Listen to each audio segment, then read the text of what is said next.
Hear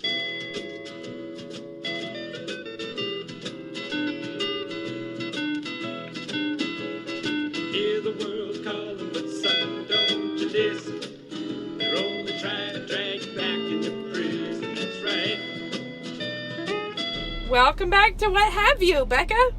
Oh, me. I'm welcomed. Well, I thought both of us, we should welcome ourselves back. Welcome, Rachel. After our accidental week off. We took a week of, well, it was We kind missed of the an train of that accident week, of yeah. doom last week. Last Yeah. week was a week where things it was the first week of school. Yeah. And the first of all the things that are happening. It was a lot of everything. You probably don't remember, but a few weeks ago I said, and then I have the all-school picnic coming up this Friday that I have to do. Well, then that got postponed for various and sundry reasons. So it was just yesterday. What's today? I think you Sunday. should take that back. Various and thundery reasons. Yeah, the cherry on top was the thunder in the forecast. Yeah. But all these other logistical things had gone wrong. So it was kind of like that was the final blow. We were like, that's it. We're postponing it for a couple weeks. So the big Like all picnic, procrastinating, it came back to you. it came back to haunt me. Yeah, it happened on Friday. And it happened. We got through it. But it was the Friday that was the last day of the first week of school. So Yeah. there had been a whole heap of other things that I had to take care of first before I could think about it. Have to get ready for my classes, have to get my kids ready for school, have to get my classroom ready, have to do teacher orientation, etc. I'd like you to know that I was super on top of, bought school clothes early and stuff well, I not did not. early. It's just that I wasn't really far behind. Yeah.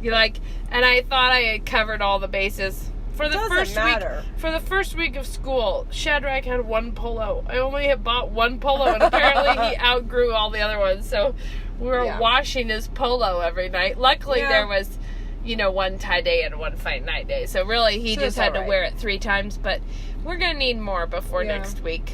That's too high pressure on one white polo. I had put off the buying of polos also until too late, and then it turned out there weren't any in town. I will tell you, there's a thing. My kids are younger than Becca, so she may not even remember this phase. But I'll tell you, I'm such an old every fogey. time your kids, but I mean, you're not in the middle of this. Every time your kids go through a little growth period, you have to go through one too.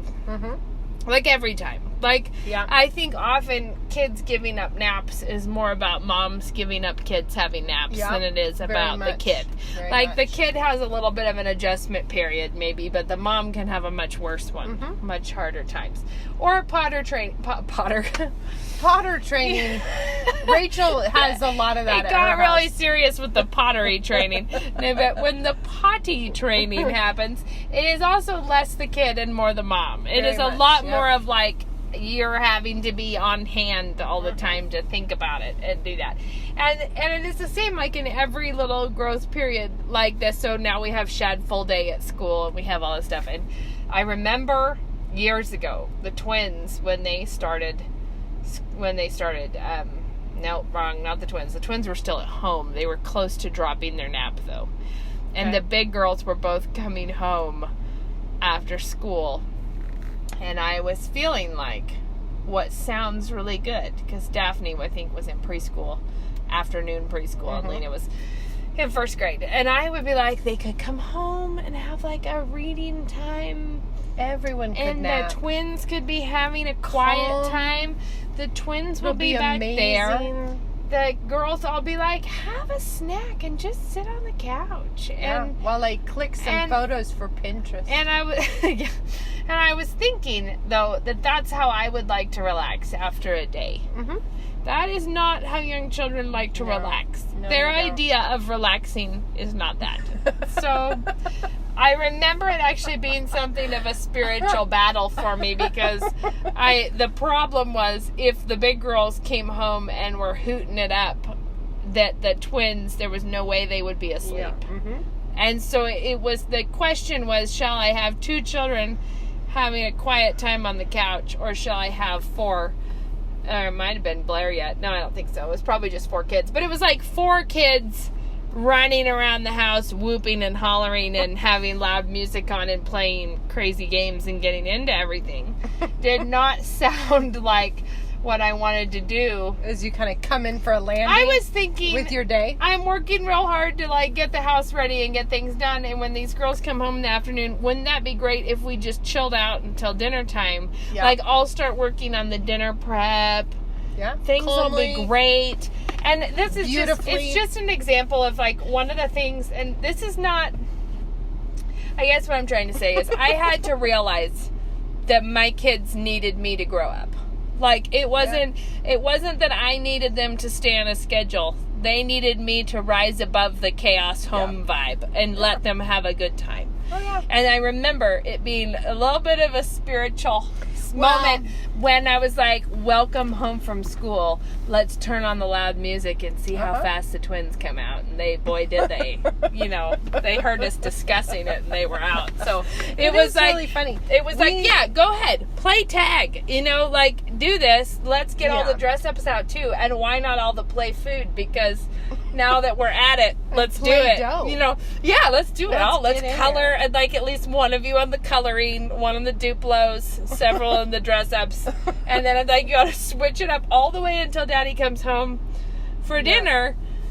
Yeah, and it was like that was a thing for me, and it was the reason I brought that up is it keeps happening because every time your schedule changes and your kids are growing up, it is different. But my kids have been doing more work, and then they are more wired at home. But my oldest two are tired now. Like, they're into the phase where they're like, could we all just stop talking so I could take a nap? And everyone else is wired out of their brains after school. Ben said, and I thought very appropriately about our week. He was like, no, we started off strong. We were on it with our schedule. You're trying to turn that down?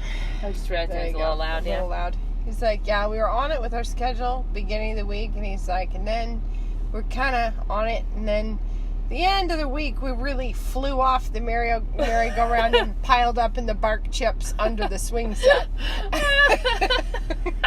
It's like, yeah, pretty much. And he's like, but the thing is, it doesn't matter as long as we hop up and get back on it again.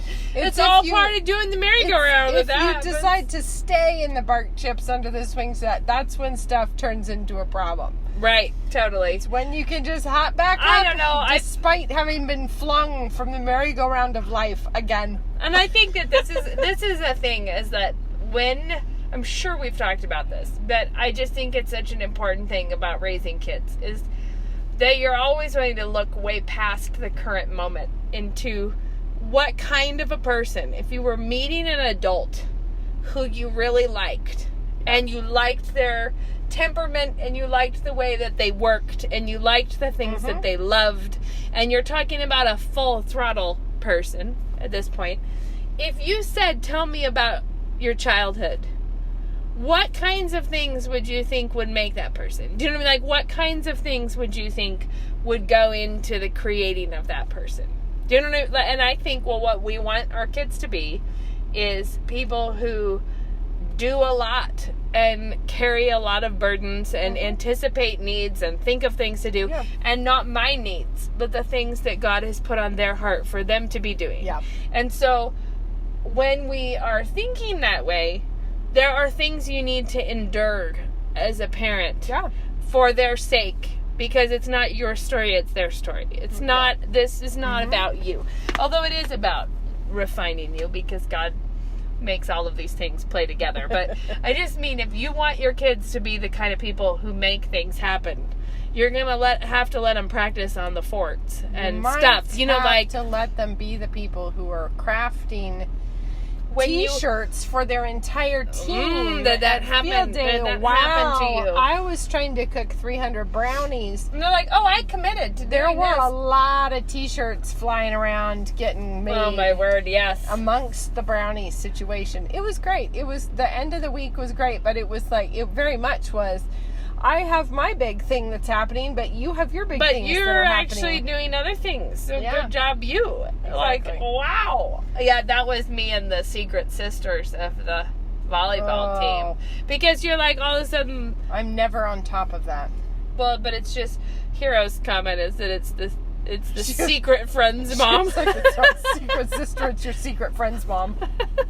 when they're old enough to drive themselves, it may really be a secret sister. But before that time, it's a secret mom. It's 10:30 at night, and I forgot I needed a gift for my secret sister on the volleyball team in the morning to surprise her. The thing that was killing me is that when we went out to get this stuff, that it was like, well, this is the kind of candy that I think she likes. Whatever, it was like a survey of candy or things you could get them. But we didn't have the list. And I was like, she'll be happy with this. I don't care. Like, I couldn't tell you how little I care what candy she prefers. That's why your secret friend's mom is not the best secret friend's mom. No, her secret friend's mom is not the thoughtful friend's mom. She's the get her done friend's mom. Oh, my but word. a theme in my life right now that I have been working on is to trying to make all of my work count twice, as much as my work can count twice. Trying to make it do so. Okay, flesh that out. Like I said that before, making frozen oven omelet or whatever. But like just trying to be like, if I'm doing this, how can I make this cover more bases? Thing. I said this. I was trying every week. I'm trying to plan one of my meals that I can double and throw it in the freezer so that, when life is crazy, as it frequently is.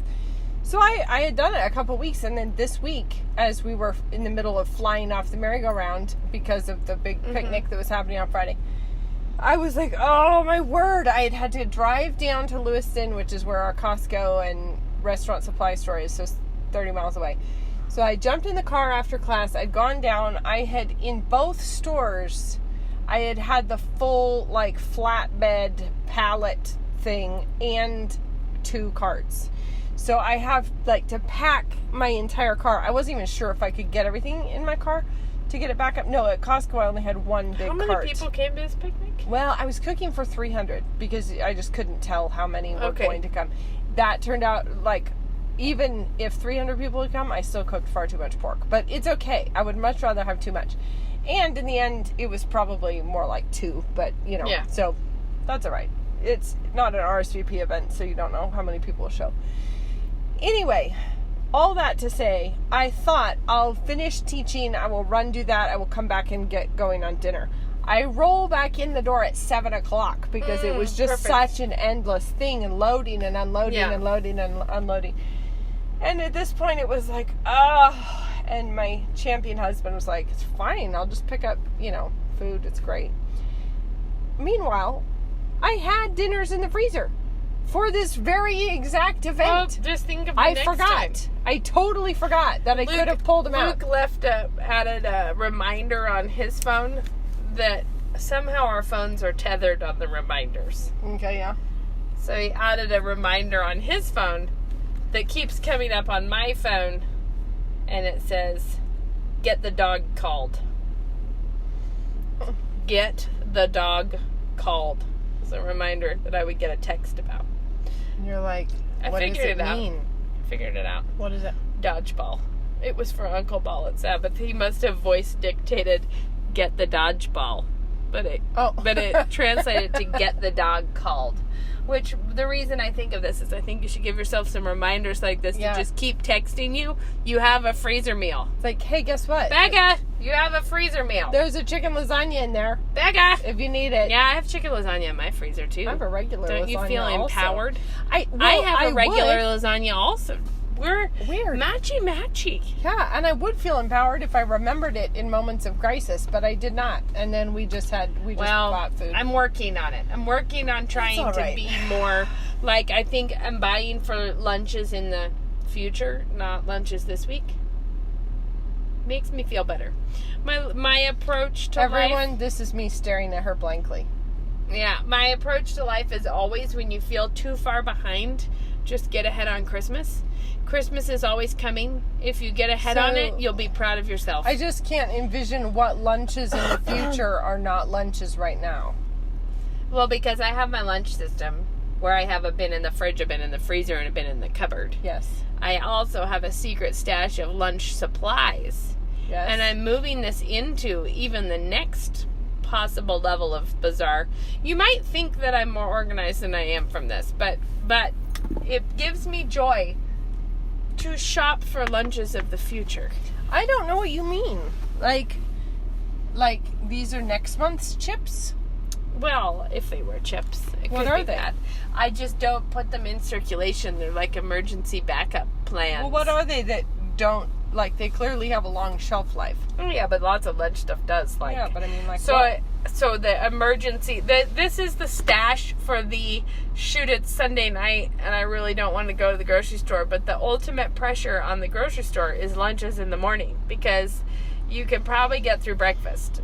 You know, like... This is your version of me buying tons of everything to go in my pantry, which I Yeah, just this is basically a pantry move. Yeah, but it I includes just did that. cup noodles, like granola bar and applesauce squeeze things. So it's all things that will be not go bad, but that you could have emergency lunches like ready to go for if we were out of food. But why don't you just use them then for Because this? then I would not get the joy of shopping in advance. I would be stuck shopping. Well, so the this is cupboard like- stuff, I move things into the... What I'm saying is I'm trying to plan in advance and then use... I think you're doing I'm the just same trying thing to get I did. ahead of it. I'm trying to was make like- the lunches Yeah. tube behind my boat of that's the plan. It's not that the things are forbidden, but they are, because only what I put in the cupboard bin is open to lunches. I just finished telling my kids this. Like, I stocked the pantry all up, and they're like, ooh, and I'm like, you may not eat it. Don't touch it. This food This- is for this is looking off at. limits. And they all died laughing, like, oh, well, that's great. What's that about? Thanks, Mom.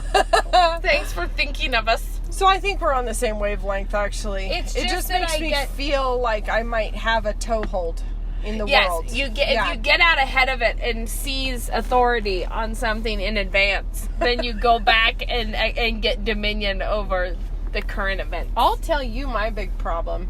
Everyone, write in with solutions for me. This is my trouble. I was doing this big picnic, and I used my giant pot, my pot that I really love dearly, and I use it every week for soup night because it's a really giant big pot. I used it to make barbecue sauce. And what I did wrong was I dumped all the pre-measured spices and sugar and garlic and everything into the bottom of the pan. Then I dumped in all the liquids, stirred it up, and turned it on. But I clearly did not stir it well enough because I had a million things going Burn on the bottom? Burned, but see, then it was like, I mean, it burned just to the bottom of the pan. The whole sauce didn't taste burned. We put the sauce on the meat, and I tasted it, and it was like, oh, that was the most, like, mustardy, vinegary sauce of all time. And I think it's because all the sugar, like, burned to the bottom of the pan. So then we had to do an emergency doctoring of it, and in the end, it was actually fine. It was really good. But the sauce itself was still too mustard vinegary. And then when I went to wash the pot out, it's like complete Sugar is the devastation worst. down there. And I've tried boiling it with half vinegar, half water.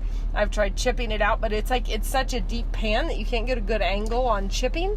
Yeah. And I I'll don't know tell what you- to do, but I have soup night coming on Tuesday, I'll and tell I you don't know I'll what give to you do. my evil counsel. What's, throw it away? Buy a new one? No, I've been here, done this, and this is if you are tender I'm about tempted to get the everyone, sander out. No, yeah, everyone, if you're tender about chemicals, plug your ears. Well, I Okay. tell her, I get oven cleaner, spray on heavy duty oven cleaner, Okay. and let it sit, because that's exactly the materials that oven cleaner is meant to deal with. Huh. And then scrape it with like a little chisel-y type Yeah, thing, okay. All and right. then rinse it out and spray it again, like just Okay. dig through, see if that helps. Good tip. Hot tip. And you'll make sure that you wash it incredibly thoroughly after you do that. It's fine. I'll wash it. It's fine. But I've done steel wool. I've done This steel wool wouldn't even begin to touch this. This is like a 1/4 inch deep. It's like, it's real bad. Well, try the oven cleaner, Okay. because I don't think anything else is going to It's get an you there. 1/8 of an inch deep. But it's like, it's actually a layer. Yeah, it's a full layer. And anyway, I need my pot for soup night. And it's coming soon, and I don't Yeah. know. I feel kind of stumped on that. Malaise. Yeah, Did you know that they malaise is found the some word. kind of a like Viking pot in the garbage, like some kind of a Viking garbage dump? There was a Viking pot that had burnt cheese on the bottom of it. And they analyzed it and they knew that it was like a burnt cheese situation. And I love that all the way back then, they too had to occasionally throw away perfectly fine cookware that they burnt cheese in.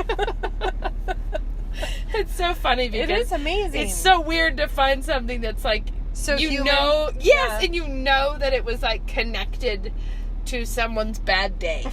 Like, so long ago, someone was like, oh, what have I done? Like in literature, when you find a line that really transcends time, like it's just as applicable now as it was in the Odyssey.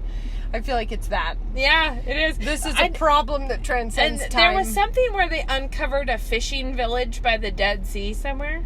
Have you heard this one? I don't know. It must have been covered up in some kind of a natural disaster because there was a lot of like preserved, you know, like the whole thing. It was a little fishing village, and there was a seagrass mat by the door, and a key under it.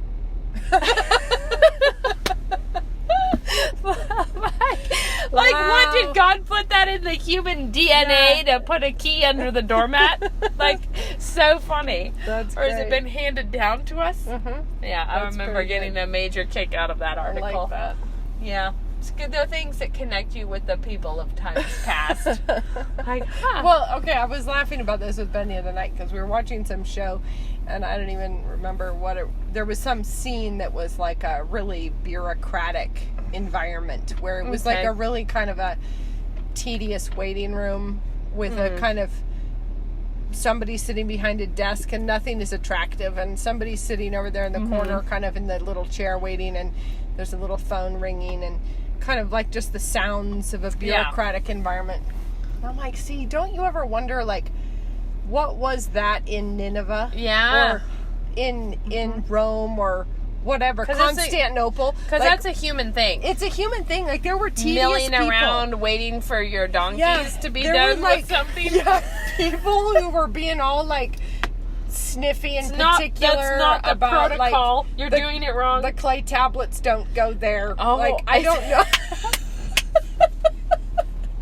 Oh, you're the worst with the clay tablets. Yeah, but you're like, when the Roman centurions had to go do their tedious paperwork sort of style activities, where did they have to go?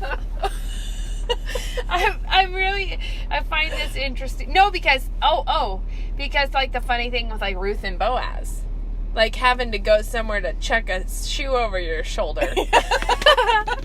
Gotta go meet. I think a lot of that waiting around was done in the gates of the city, wasn't it? See, so we go gather there for like business meetings. I think about this shoe throwing, like on days when I am, for instance, trying to rally up a picnic for 300 people that I'm cooking. Right.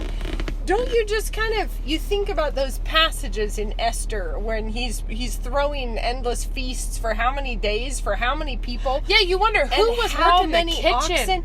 Yeah, or like Solomon and like the amount of oxen. Oh my word, the dedication of the temple when they're like... You're like, who's the guy who behind the scenes has to sweat out the oxen? I know, like who is the supply chain but the guy at this who's time? Responsible to get those cooked oxen out there to the people?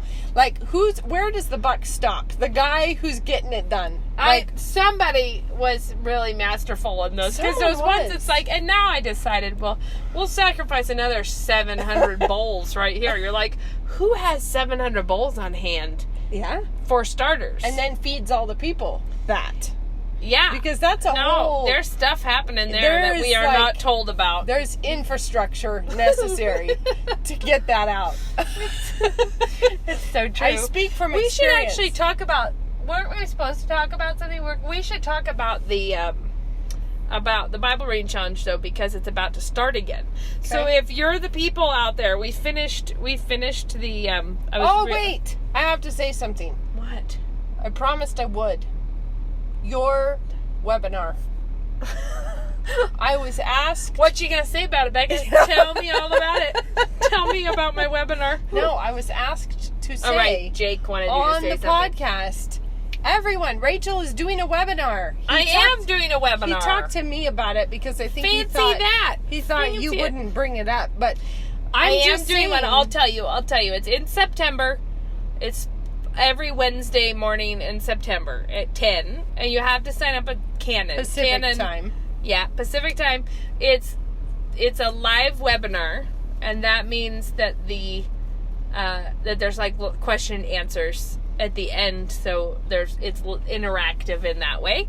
But it records, and you can listen to it whenever, because life is real and life is earnest. Yeah. But it is called something, guys. It is. It's a call to identity. Arms. No, it's motherhood. It's not about identity. That's your book. Motherhood: A Call to Arms is what it is called, and the goal of it is really a buck you up about mothers who are always, it's easy to get discouraged and not have a good idea of what the big picture goals are. It's about it's that kind of orientation, and let's go get it done. So I would be in her webinar, except for that I'm not going to be, because I am teaching classes. Man, what a plug! What a plug from my very own sister. The goal of it is really, there's a lot of women you make a principled decision to be like home with your kids, but then things get real, and you have 4 kids, and you're blindsided, and you're like, is it true that everything that matters in my life is cleaning up after lunch and having goldfish in the right place at the right time? This is supposed to be sort of a looking up to the broader vistas. Everyone, it'll be good. You should totally do it. So, but I was going to talk about the Bible reading challenge, which is starting September 11th. We're going to start back over with the whole Bible. So we start in Genesis and Matthew and doing the whole Bible again. So if you were like holding off for some reason, now's the time. Join up. Make it happen. It's been really fun to see all the unexpected ways God has used it. Like, very different than what I was expecting, I think, in some ways. Yeah. Just the things. One of the biggest things, I think, is that many, many, many Christians love the Lord. They actually do care about their Bibles. And they are still not getting it done. And that is just a really rich environment for guilt or... and then not just guilt, but weakness, because you're not in the Word. And that those are the things that, what I think is so great about the Bible Reading Challenge has been the real practical help to Christians, saying, this is how you can become a person who loves the Word and is reading the Word all the time. And is hungry for it. It's kind of like getting through to restoring your natural thirst, kind of, when you've been forgetting to drink a lot, and then you start drinking more, and then you're thirsty all the time. Can do. I do too. Yeah. But people do that about their Bibles. They just kind of go without for so long that they forget that they actually need it, and that you actually should be hungry for it. Yeah. And if you're not, something is not right. Like if you've lost your appetite, that's not a good sign. Yeah. So anyways, join us. There's a Facebook group. That is all at, all the links will be up to the new plan. Hopefully, Lord willing, Monday, the links will all be up. You can download it and get your app warmed up and get your paper plan done and talk all your friends into doing it with you. You got some time till the 11th. Yeah. And that'll all be at christkirk.com/Bible challenge is where you can find all that. Okay, so did you have something that you wanted to talk about? Was there another deeper issue back? A deeper issue. Well, we've had a number of questions lately. I feel like we've gotten a lot of questions lately. And we have, some of them are hard to answer without knowing a lot more about it's like, true. we feel cautious about it because when you don't know the people and you don't know the kid and you don't know the environment, it's not like we want to say what needs to be done in discipline. Because think of how many proverbs really there are about waiting to hear both sides of the story, or getting the full perspective, or not snap judgments. And so sometimes if you just get a question, there's your initial kind of impulse of what you think, but you're like, but who knows? Like, I'm getting this version of what your friend did. But but it's I don't know what But her maybe side of the story maybe you is. left out that part where you stole all of her, Clothes. Yeah, that Didn't part. return them. Or that, maybe we don't have any idea. You don't want to like jump in and give people counsel. But don't mind talking about principles. Yeah. But so some of the time it's a little bit difficult to answer if it's a real specific kind of question. Mm-hmm. But the general ones are easier of like, what do you do to help your kids be cheerful? Or, like that sort of thing. Those are easier to answer. So not everybody's, I feel like, can we give very helpful input on sometimes. Right. I think that was that a question about helping your kids be cheerful? Well, There was one like that. Yeah. I was going to say one of the big things with your kids, though, is the matter of fact that you're going to get the victory on this. Like, there is actually not any options for you just living life as an angry child for the next 4 years or something. Like there needs to be sort of an enduring commitment to helping your kids work through things. But I always say consistency is really important. That's like what we're talking about with potty training or whatever. It's important that you be consistent, but most important is that you're consistently pointing them to Christ, consistently working to be a faithful parent to them. That's what is the most important. And the verse about he who loves his son is careful to discipline him.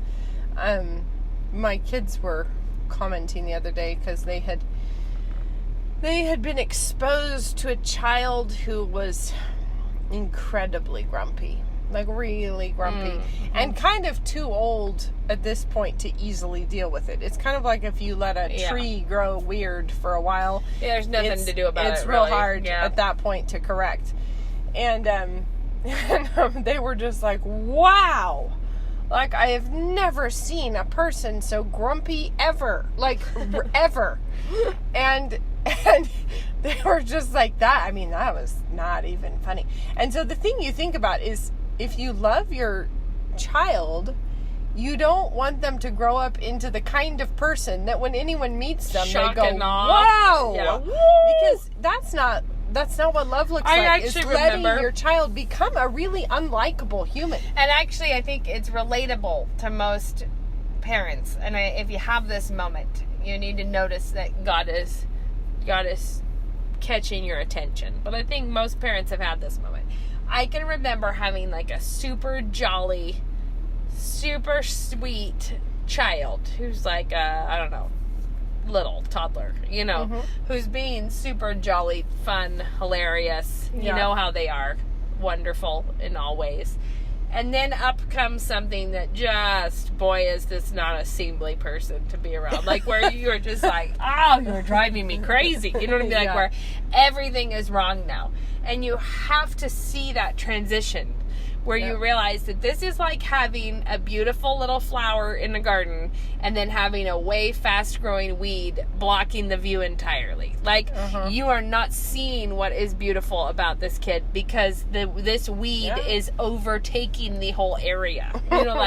And sometimes it is, you don't ever want to confuse the weed with your child. Like you never want to be like, oh, I could never, like, I think parents often accept it, like she's just really dramatic, or she's just really touchy, or she's just really sensitive, and so she gets angry at us all about if we had the wrong pajamas available for her tonight, or like whatever.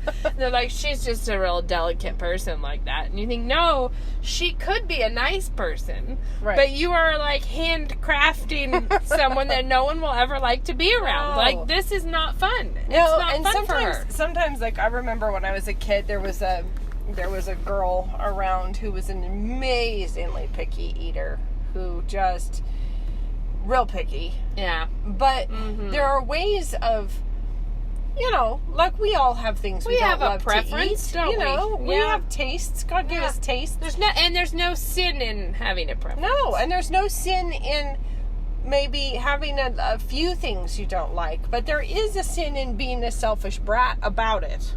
Yeah. And that problem, being a selfish brat, that is a sin that is not the sin of not liking the food. No, it's totally unrelated. Right. So it's like... It's just the platform you're springing off of. Your taste in food is only... It's only the beginning of the problem. And so it's like teaching your child to distinguish between... well, there are certain things that are sins and certain things that are not. But just because it's not a sin doesn't mean you can't spiral it into one real quick. Totally. And we had one of my kids just was like, I don't like pizza. I don't care for it. This was a while, many years ago. It was like, I have an announcement. I don't like pizza. And we were like, well, that's all right if it's not your favorite, but you're going to like pizza just fine. Like, you're going to learn to get through pizza without comment. Yeah. And we're like, the reason is people provide pizza when there is no other ideas. And so if you are the person who vetoes the last ditch effort of others, when it's like, you know what, let's just order a pizza. Oh, I don't like that. You know what I mean? Like, you know what, I'm going to make you a frozen pizza. Oh, I don't care for that things. You know what I mean? Like, I was like, you're not going to be that human in your life, and we're just going to deal with this. And then that child, totally got over that, and they love pizza. But it just is a thing of like, there are those moments where you say, just public service announcement. That's not going to be your byline. You're not going to grow up into being Instagram so-and-so doesn't care for pizza. It's going to not be you. There's a wealth of opportunity, though, in the whole arena of food. There's a wealth of opportunity to give to others and also to be a real fiend of a person. And there are all kinds of ways of doing it. Oh, yeah, because we all know that there are eating disorders, but there are also disordered eatings. Like there are ways of not actually being afflicted with an eating disorder that is still fundamentally disordered. Yeah. Like by disorder, I mean not creationally appropriate. Like you have your creator, you have your fellow men, you have your food. There's an appropriate order to this, and it is not being the bane of the church community. Right? Like, that's not one of the things that is right for you. No. And there are myriad ways that you can do that on every side of the ditch and in the ditch and around the ditch. No, you could be a Twinkie stuffer that ought not to be doing that. And you could be a health food only Nazi about everything to everyone. You could be gluten-free and chill and fabulous, or you can be gluten-free to everyone's annoyance. Or better, you could be gluten-free, not really gluten-free, just, it's like the same thing that comes up in anorexia, that it's all about a control issue. Eating disorders are very related to control issues and who wants to be in charge, which is why we have seen, all of us, so much disordered eating around weird food aversions and things, because it is a control issue. It's I am my own God, and you also will worship this. Like, the whole world must orient itself around my needs, my preferences, my desires. Or even just what I think is tacky. I'm just gonna be here to pass judgment on it all. And it's nothing to do with whether or not you eat the gluten. It's everything to do with how you approach it. Yeah, totally. And but I think even then it's not as much the food as it is the people involved with the food. If it's if it's like, eat whatever you want to on your own dime and in your own home and in your own work, whatever. But like, don't be the plague. The plague of the potlucks.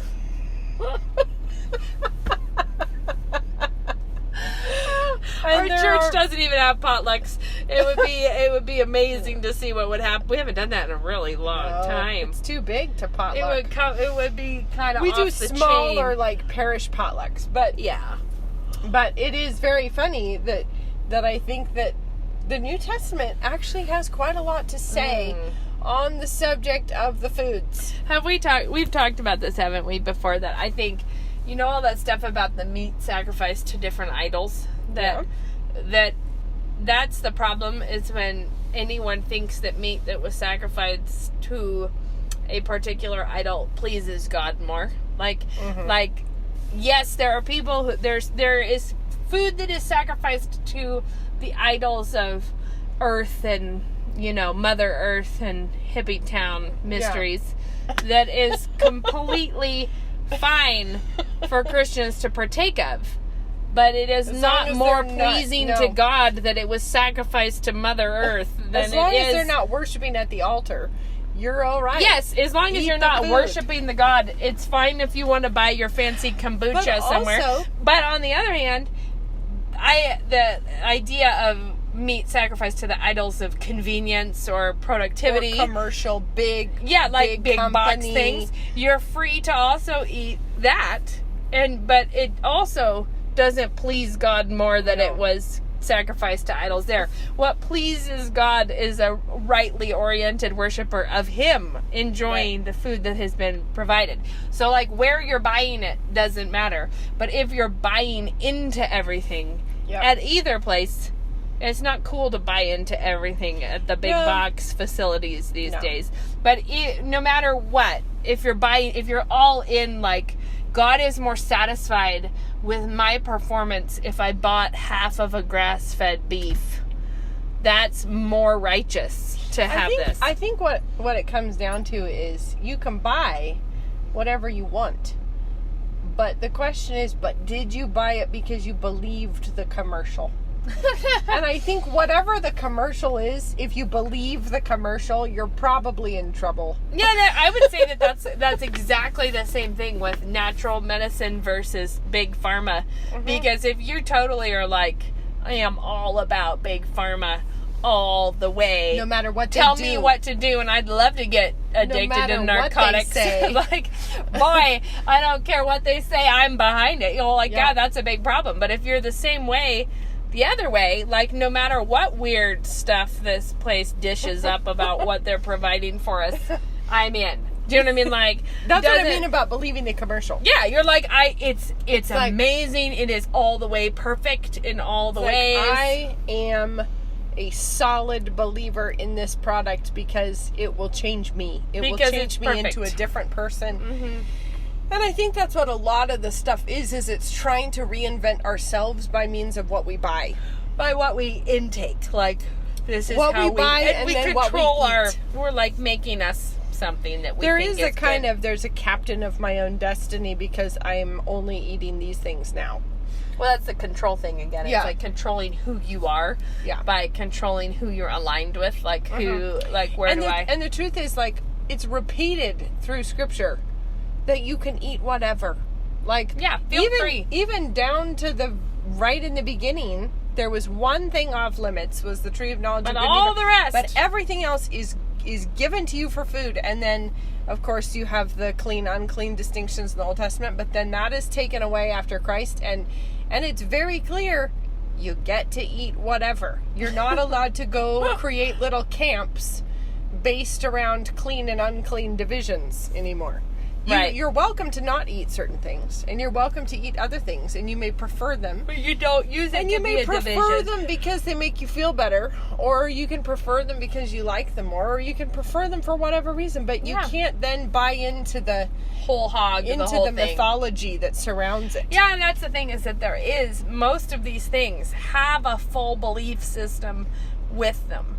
Like, you don't have to look hard to find. It's right on the label. Yeah, well, some of them, no, not so much with commercial, bigger money box things. No. Whatever. They don't say. That's probably more just... It's the smaller rebel groups. It's that they're always like, good earth, happy people. like, we feed our own chickens at this company. We don't, they're always bragging about stuff. The thing that I think is interesting is that when you go to a big box store, are you shaking the car? Oh, I might be. I'm shaking. I think I'm getting seasick because it just started. You can't have gotten seasick that quick. She's making me sick. No, the thing that I think is funny is if you go to maybe if you went to like a Walmart or somewhere, there are a lot of signs about the prices being the lowest. You know, there is like a financial drive. Yeah. Which I don't mind because I like the lowest prices. I'm fine with those. Sure. But when you go to like a health food store, all of the signage and what they're saying is, we'll show you the real way to be a human. This is beautiful. This is good. This is right. Like, this is true. And that's, I think, why currently that is more of a temptation to people to fall whole hog into the vision, because it's like, well, the vision is connected to every stinking granola bar. But also, right? Like, it's all the way. I think I've probably mentioned this before, and I don't remember who said this. It was probably somebody famous, and I ought to have the right attribution, but I don't know. Maybe it was just Ben. He's famous. Yeah. Anyway, as my well-known husband might have put it, or maybe he was quoting someone. The real question in the 60s and 70s, everybody was looking for truth, and they were looking for truth through drugs, through music, through whatever, but they were all in this quest for truth, which is why, like, Francis Schaeffer, I think, had such a major, impact on these people, because they were all searching for the truth. We live in this weird generation that doesn't believe that there's really any such thing as truth. You can make your own truth. Truth is whatever I decide that it is. This can be true for you, not true for me. But the one thing everybody really wants, they want to find what's authentic. So I feel like people in the 60s and 70s were looking for what is true. I think our generation is what is real, what is authentic. And I think that's the thing that people are selling oftentimes, is this is the real food. This is a granola beer. This is real. This is authentic. It could be granola beer, but I was talking about this is the granola bar that is actually supporting poor women in Africa who are seeking independence. And it's like a huge amount of... It's this need for authenticity, which I think drives a lot of kind of what is hip or what is cool. It's the authentic, it's the original, it's the, whatever. And it's like, it's a different question right now. But if you start looking around at how much our culture is selling that, it's selling what is truly authentic, prolific, isn't it? Yeah, and nobody cares about truth now, because you can make up your own truth. Like, that's neither here nor there. Like, this is true for me, that can be true for you. We'll just all agree to disagree. But what we will fight over is what's authentic. And so that's interesting. Yeah, and I think it is especially noticeable in food. That makes sense though with the truth thing, because nobody thinks that they don't think there's ultimate truth. They're trying to find what's true to me, which is another way of saying authentic to me, like being true authentic to myself. Yeah, like I'm being true to myself, and that's all that really matters, is that I found my own guiding star. But there are certain things that our culture has decided are off the table for authenticity. And it tends to be, we think the authentic thing is the little indie band. We think the authentic music is the one that nobody's discovered yet. As soon as it's popular, then it's not authentic anymore. And can't like it anymore. So it's like we have to like the little undiscovered whatever. And of course that's only in a certain subset, because there's plenty of people who don't care about that at all. They're just eating the Twinkies like crazy. All right, so do you have a tip for our listeners? Well, I did. What was it? Oh, I have a tip. This was given to me by, I think it was maybe an angel in disguise. Ooh. Yeah, I might have found an angel, guys. He was somebody's embarrassing dad. He was the overly friendly man in Costco who's too chatty. That guy. Mm-hmm. The guy who cares too much to tap into what's going on around him. You know what I mean? The kind of person that he was fine. He was We all know that character. Yeah, he was that guy. And he was commenting on my cart at Costco full of 120 pounds of potatoes. And he was asking me what I was going to be doing with all those pork roasts and potatoes and stuff. And I was talking about potato salad. And then he was like, you know what you need is a French fry cutter. And he told me that he had just bought it at Kmart. And that I needed to go to Kmart and buy it for $19 because he had gotten it to make salsa. Anyway, I was standing there looking at this 120-pound mountain of potatoes for potato salad, and I thought, for $19, I'm going to give it a go. Yeah. So I zoomed off to Kmart, and I purchased myself a French fry. It's pretty good. Did you cut them raw? Real good. No, after they were cooked. Okay. If you were going to do French fries, you'd want to do them raw because we wanted it in small pieces anyway. So, and they kind of like fell apart as they came through, so it was really made life way faster. My mother-in-law uses a thing that looks like it's like a cheese grater with a wire grid on it. Okay. So instead of the whole, it's like a handheld thing, like a cheese grater, but it has like just a wire grid that you push. She uses it to make her potato salad. She just pushes whole potatoes through it. After they're cooked? Yeah. Well, this is like that, except it has a lever action. It's a lever action, which means it's no effort at all. And you can clamp it to the counter, and then you just chunk the little handle down, and it fires those things through. We are set to jet on the potato salad. But it turned out to be such a win that I was like, that man, he might have been one of those angels unawares. He just came and he just told me. He came through and he told me to go to Kmart and buy it. That's it is a kind of a nifty little thing. It has like 2 little sizes of grids, so you could do smaller, larger. Nice. I can't picture it working for salsa though, because onions. Too big for it. Well, it'd be chunky onions. Tomatoes. It seems like it just kind of splat, but I wouldn't go there with a tomato. I do not know what he was using it for, but I can. Well, in his angelic salsa situation, he might not have needed much help. If you wanted to make sweet potato fries, I just feel like there's a lot of things you could do with this. That do could people be make really... sweet potato sweet potato? Is there like a sweet potato salad? There must be. Is it good? Probably, but I've never tried it. Neither have I. I wonder if it's good. Also, I have to tell, a couple people asked me for the recipe for something I talked about a few weeks ago. The Thai rice thing. I don't remember who it was, but you put the link on it. But I didn't put it publicly. I think I just messaged people. Message. Okay, we'll share that. And the problem is, I just need to tell whoever that was that I forgot I doubled the sauce. Because I wanted it to have a little more back and things. Find it. Yeah. Anyway. Also, I got locked out of our Instagram account by getting a new phone. Have you been keeping up with that? No. Okay. All right, listeners. We're glad you're here, even if we don't access you on Instagram right now. Yeah. We'll talk to you next time. All right. Bye-bye. Have a good week.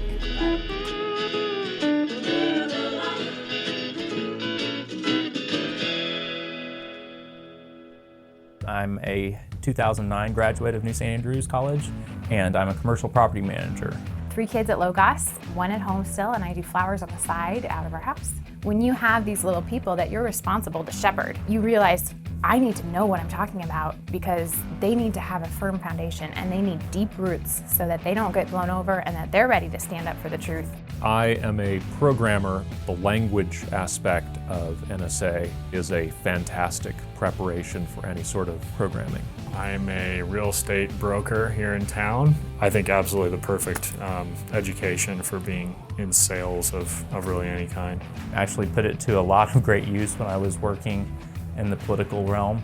I am a pastor in Central Coast, California. Whatever vocation you take, it'll make you take that seriously because you're seeing it through the lens of the sovereignty and lordship of Christ. To learn more, visit us online at nsa.edu.